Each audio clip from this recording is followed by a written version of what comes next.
السلام علیکم قدرمندو د مخفي کیمرې نه دغه ویډیو شوې ده دونه مخکې خو دغه د خورکۍ غیرت ته سلام چې کار کې کارونه شته دی دغه خورکۍ غر سر ته ځي خاشاکو بوټي ټولوي دا ښار ته راوړي په 100 او په 200 روپۍ ګېډې خرڅوي دومره غیرتي خورکۍ ده هېڅ چا ته لاس نه نیسي هېڅ چا نه سوال نه کوي صرف خپله کار خورکۍ ویډیو چا رالیږلې وه چې تاسې ولیدله چې دغه چې بوټي ټولۍ خرڅوي دا مې تعقیبه کړې ده ورسره روانه ده مخې کې ولاړ یم ترې تپوس کوو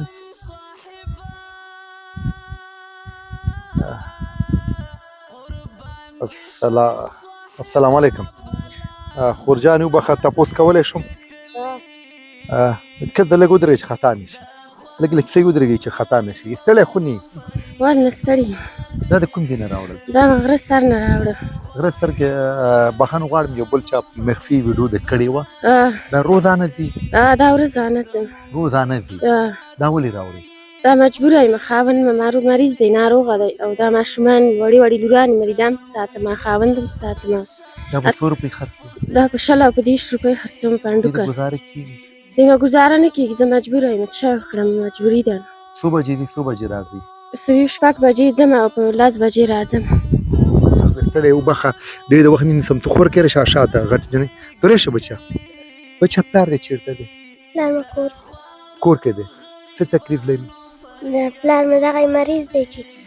د دارو وسل نشته دی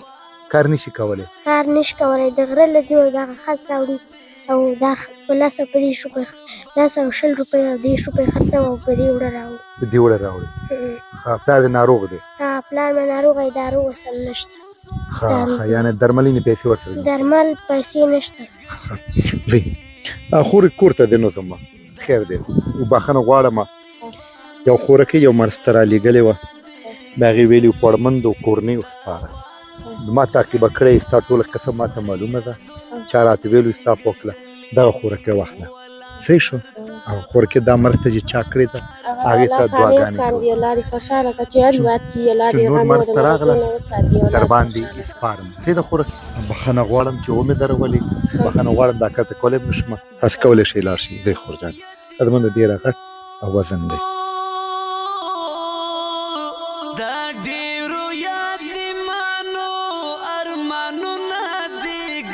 اجازه راکړئ